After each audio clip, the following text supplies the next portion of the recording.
the last speaker of the morning is Luís Nakul. Luís Nakul is a researcher and clinician specialized in general and family medicine and public health in the UK, Canada, and Brazil. He has conducted international research on ME/CFS and has practiced as a family physician. Luís Nakul is going to talk us about considerations and challenges on delivery of care in ME/CFS and long COVID. Luís, please.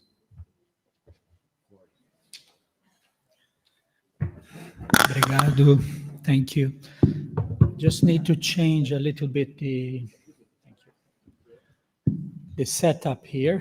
So just give me a moment, please.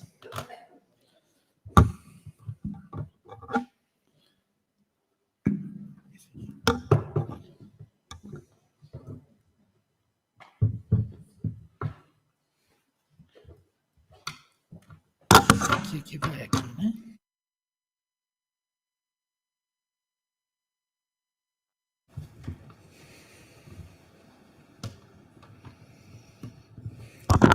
That's an opportunity for all to pace for a moment.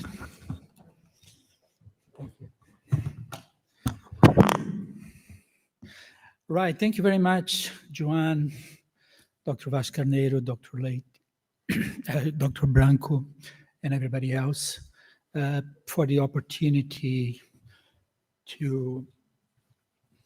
that I have to share some words about the delivery of care for people with ME/CFS and long COVID. Eu vou iniciar com um resumo em inglês e depois eu passo para o português. So my summary in English is in this graph, in this figure. Quality of services involve a functional cycle where good science is effectively translated into clinical care and policies within a system that educates, evaluates, and learns from outcomes. For that to work, we need excellent services, excellent health professionals who work with and for patients who are at the center of all. Oops. So this is important in any profession. This is important particularly in ME/CFS, in this area. Estou passando para o português agora, mas eu vou manter os slides em inglês. E desculpa com as minhas dificuldades técnicas aqui. Mas o outline da apresentação, o resumo da apresentação, expressa o gráfico, a figura que eu acabei de mostrar para vocês. Eu vou discutir os pontos que estão aqui. Eu gostaria de iniciar com o conceito da arte da medicina. A medicina é uma arte e uma ciência. E eu quero começar pelo primeiro ponto, porque os médicos, os profissionais de saúde mais jovens, eu recomendo essa leitura. The 10 Traits of Great Physicians. O que precisamos, e temos muitos já, claro, muitos na minha frente, são médicos e outros profissionais de saúde que saibam ouvir, comunicar, que tenham empatia, compaixão. Obrigado, André, por me explicar o sentido dessas duas palavras. E que tenham uma abordagem holística e, acima de tudo, tenham elevados princípios éticos. Essas características são fundamentais para o bom exercício da arte de saúde ou da arte da medicina. E tanto mais na área de ME/CFS, onde temos um número muito grande de pessoas, que nós chamamos de pacientes, que experienciaram negligência, que experienciaram estigma e que experienciaram tratamentos inapropriados. Se temos a arte da medicina como aliado, metade dos nossos problemas estarão resolvidos. Não é tão simples. É claro que o que alimenta fundamentalmente a prática de saúde é a ciência. Então, boa ciência é o início de tudo. Infelizmente, tivemos alguns exemplos de ciência que não prestou bom serviço ao paciente. Pesquisas de baixa qualidade, com viés de vários tipos, como de seleção, de informação e de análise e tradução dos resultados. E o Nuno e outros já falaram sobre as limitações dessa área, problemas com critérios diagnósticos e a ausência de biomarcadores.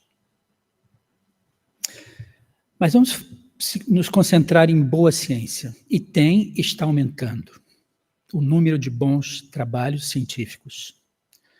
Mesmo a boa ciência leva para ela ser traduzida em prática clínica e em políticas de saúde, ela demora muito. Ela é muito lenta.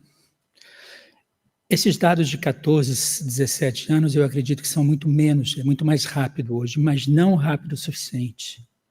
Então, a tradução da ciência é muito importante, precisamos apressar esse processo. Os pacientes não podem esperar.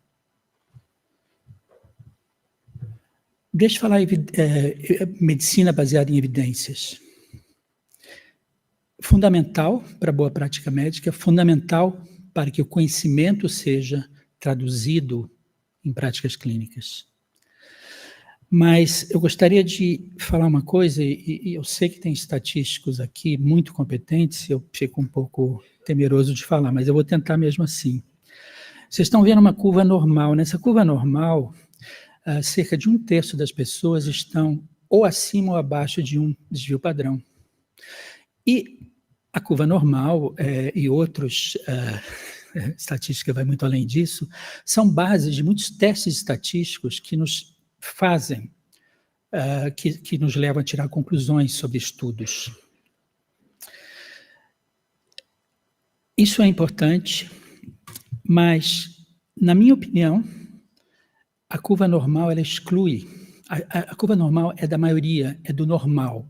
Normal não quer dizer normal e anormal. Normal quer dizer comum. Então, a curva normal e os testes estatísticos que existem dentro da medicina baseada em evidência, eles são muito relacionados com o fato de que as populações são homogêneas. E nós estamos aqui nos referindo a médias de resultados. Deixa eu explicar melhor o que eu estou querendo dizer. Imagina um estudo hipotético em que 30% das pessoas respondem a um tratamento e 20% não respondem. O resultado aqui é que a diferença não é significativa. Qual é a primeira reação de todo pesquisador ou toda pessoa que lê um trabalho desse? Esse tratamento não funciona, certo? Ele não funciona porque, em média, ele não foi o suficientemente melhor nas pessoas que receberam tratamento comparado com placebo. Mas deixa eu explorar esse mesmo tratamento em 2 subgrupos da população. Uma acima de não respondentes, das pessoas que não respondem ao tratamento. E o risco relativo ali é 1, não tem efeito, porque eles não respondem ao tratamento. Mas a outra metade, nesse caso dos pacientes, ou outro número de pacientes, eles têm um risco relativo de 2. Aqui, risco relativo é de resposta ao tratamento. Ele poderia ser de meio, depende de como você está expressando. Mas existem, nesse resultado hipotético que eu mostrei, em que, de uma maneira geral, não tem resultados, existem alguns que respondem e outros que não respondem. Não importa, até certo ponto, o que o resultado do placebo, mas isso nos indica uma coisa que é a heterogeneidade dessa doença, que alguns pacientes respondem e outros não ao tratamento. Isso que é o que acontece com MI, CFS, fadiga crônica, Covid longa, todas são doenças relacionadas e que se sobrepõem. E nós estamos aprendendo cada vez mais a reconhecer diferentes critérios diagnósticos que detectem diferentes grupos desses indivíduos. No entretanto, é importante que dentro de todos os MS, ou todas as pessoas com encefalite miálgica, existem vários subgrupos, o mesmo para outras categorias. Então, na verdade, em outras áreas da medicina, a gente avançou já muito. Nós temos tipos diferentes de diabetes tipo 1, diabetes tipo 2 e assim por diante, vários outros tipos de diabetes. Então, ninguém vai propor um tratamento para um diabetes tipo 2 usando um estudo com uma população de diabetes tipo 1, porque a fisiopatologia é diferente, porque o resultado do tratamento é diferente. Eu só estou dando um exemplo comparativo, só que no caso de encefalomielite miálgica, nós ainda não sabemos quais são todos esses subgrupos. Então, isso nos leva a considerar uma coisa que a gente chamaria de uma engenharia reversa. Como nós não sabemos quais são os subgrupos, nós fazemos um estudo e, ao concentrar nas pessoas que responderam ao tratamento, por exemplo, comparativamente com os que não responderam, isso pode sugerir subgrupos que nós podemos explorar e tentar descrever melhor. Bem, deixa eu passar para a seguinte pergunta: o que nós podemos fazer para ajudar os pacientes? E a medicina baseada em evidência, como ela foi originalmente definida, ela é incompleta, porque a ciência é dinâmica. Ela sempre será incompleta, porque nós sempre achamos alguma coisa nova. É claro que a evidence-based medicine deve ser levada em conta, mas a experiência clínica do médico, do outro profissional de saúde, e os valores e preferências dos pacientes são tão importantes quanto isso. Isso que, na minha opinião, constrói a medicina baseada na pessoa. Eu tenho 4 pontos que eu gostaria de sugerir o que pode ajudar os pacientes. O primeiro deles é saiba, conheça a evidência. A Caroline falou um pouco sobre o NICE Guidelines de 2021, e uma das conclusões principais é que existe evidência para intervenções, mas essas são, de uma maneira geral, limitadas, de baixa ou muito baixa qualidade. No entretanto, eles recomendam o manejo de energia, o pacing, como a estratégia principal para o tratamento de sintomas. Então, pacing, já foi falado hoje por outros apresentadores, o manejo de energia é essencial para o tratamento. Isso serve, de maneira geral, para toda a população. Isso é evidência populacional. Ao mesmo tempo, nas guidelines, eles se referiram a tratamentos que foram usados, mas que não são adequados para usar numa escala maior. Número 2, reconheça subgrupos e indivíduos dentro do whole, né, dentro da população toda. Nós estamos falando aqui na importância da medicina estratificada e personalizada. Esses itens aqui são do Euromean, são alguns exemplos de classificação de categorias, por exemplo, grupo etário, início da doença, se for infeccioso ou não, fases da doença, severidade, Caroline falou muito sobre a gravidade da doença, os severos, e fenotipo clínico e molecular. E aqui eu vou tentar responder a pergunta que me foi dada, que foi perguntada: o que causa os sintomas? E eu acho que a pergunta foi em relação a, por exemplo, sensibilidade grande, se eu não estou me enganado, a sons, etc.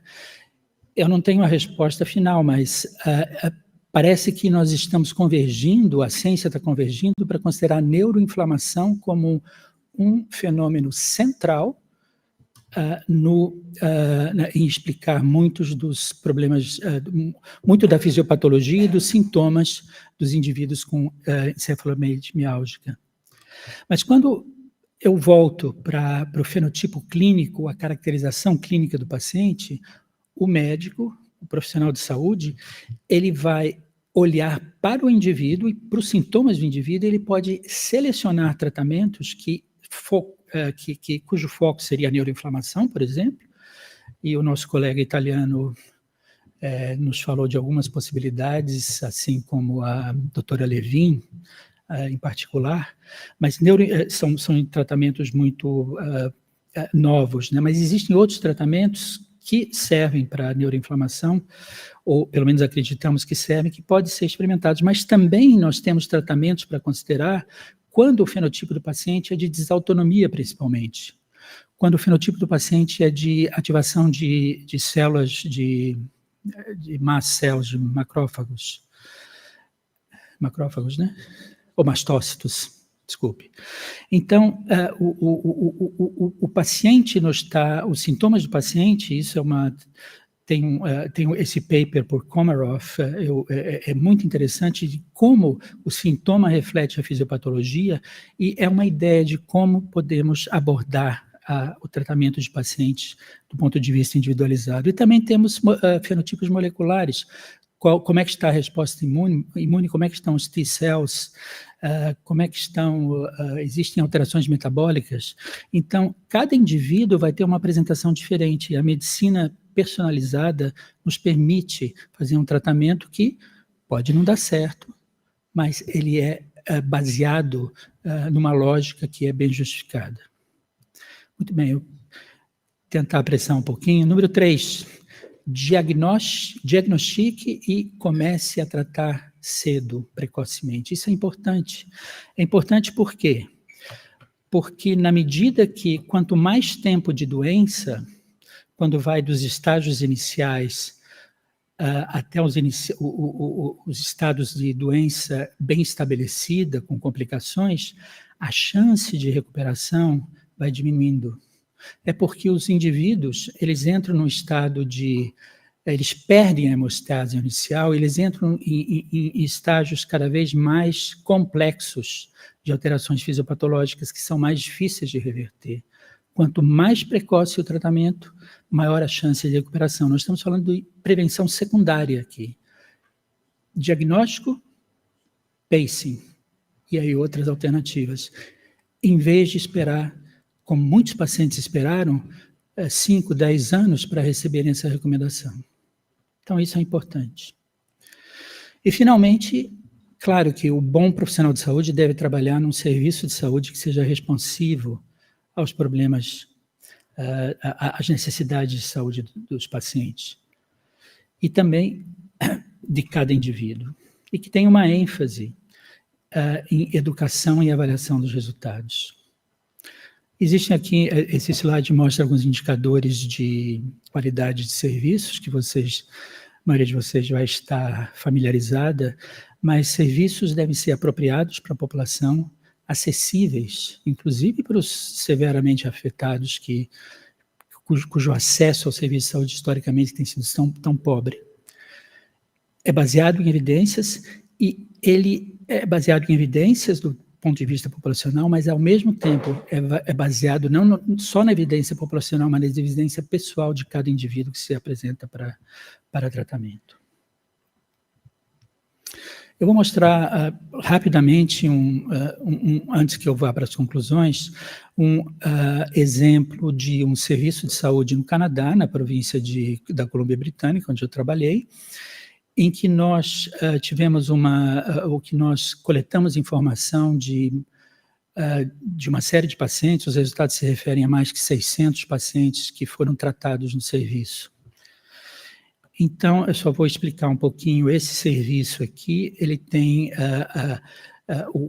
existe a referência do paciente. Quando o paciente é atendido, ele é avaliado por médico e pelo interprofissional, o membro do time interprofissional, que pode ser um enfermeiro, terapeuta ocupacional, fisioterapeuta, naturopata, nutricionista, acupunturista, enfim, é um time multiprofissional. E depois disso, o paciente segue dois possíveis fluxos, o que seriam os streams. O medical stream, com tratamentos individualizados pelos médicos durante um período de 12 meses, com follow-ups, né, com segmentos de acordo com a necessidade. E, em paralelo, eles recebem o que a gente chama aqui de group stream, ou fluxo de grupos, que é liderado pelos membros do time interprofissional, com a oferta de vários grupos. Essas são ofertas em grupos, de até 15 grupos que as pessoas podem fazer no período de 12 meses. Então, esse praticamente é o programa que é oferecido antes que o paciente receba a alta do programa. E é importante que isso é um serviço público, é um serviço não pago, é coberto pelo governo. É importante que eu ressalte que existiam, dentro desse contexto, 2 problemas bastante importantes. Primeiro, que a demanda excedia a capacidade do serviço era de uma maneira desproporcional. O serviço conseguia atender de 600 a 700 pessoas por ano, mas a demanda, a gente está falando em 3 zeros. São realmente milhares de pacientes.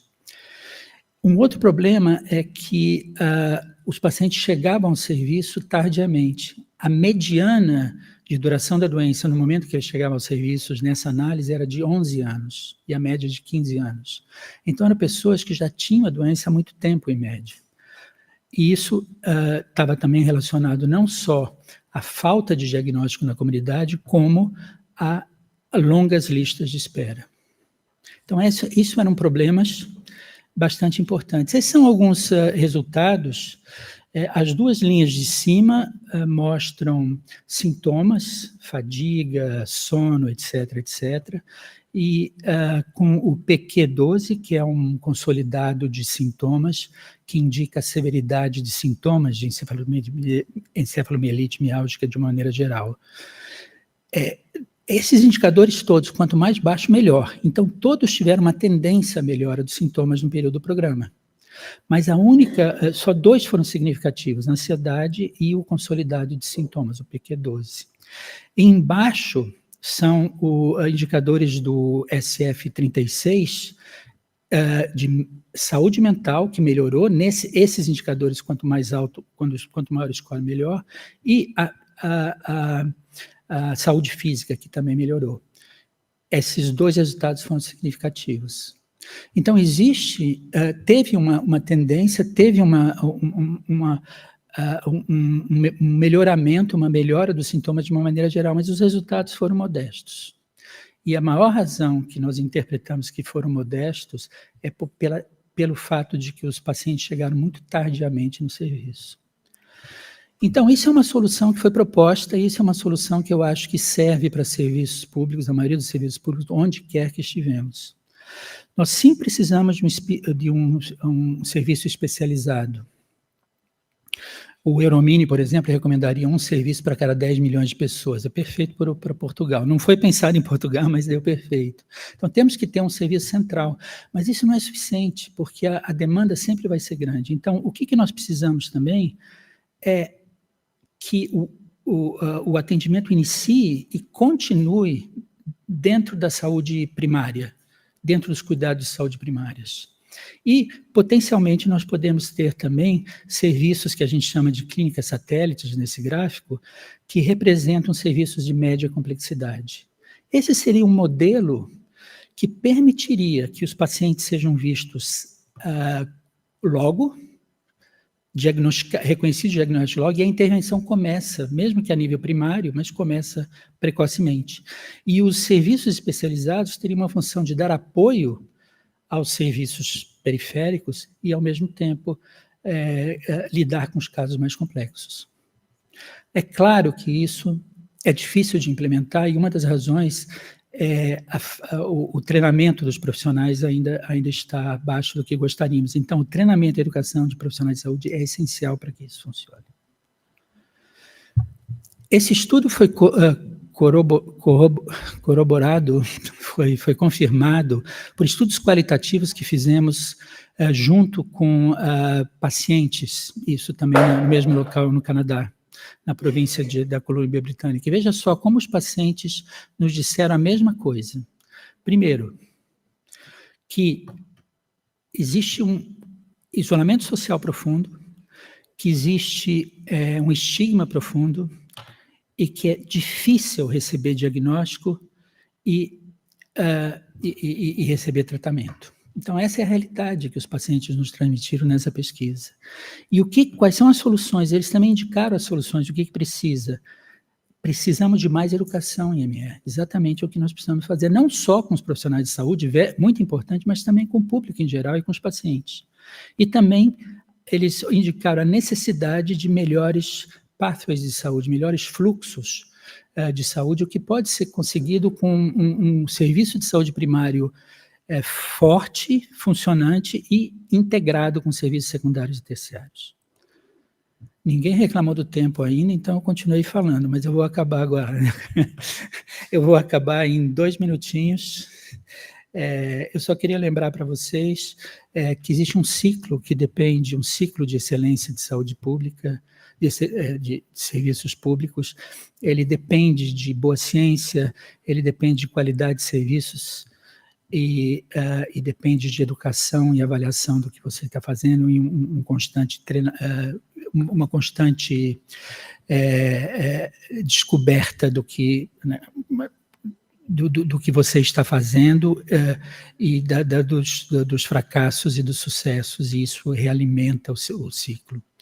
E é muito importante que nós precisamos de excelentes profissionais. Como disse William Osler, um médico canadiano, listen to your patient, he's telling the diagnosis. Ouça seu paciente, ele está dizendo o diagnóstico. Muito mais que isso, na verdade. E também, os grandes médicos, eles tratam o paciente, não a doença. Esses são 2 exemplos do que significa a arte da medicina. Ainda tem um caminho muito longo para chegar lá, mas eu acho que tem maneiras eu acho que, assim, eu fico otimista que existem avanços na ciência e eu acho que tem oportunidade de avançar os serviços públicos de saúde. Obrigado.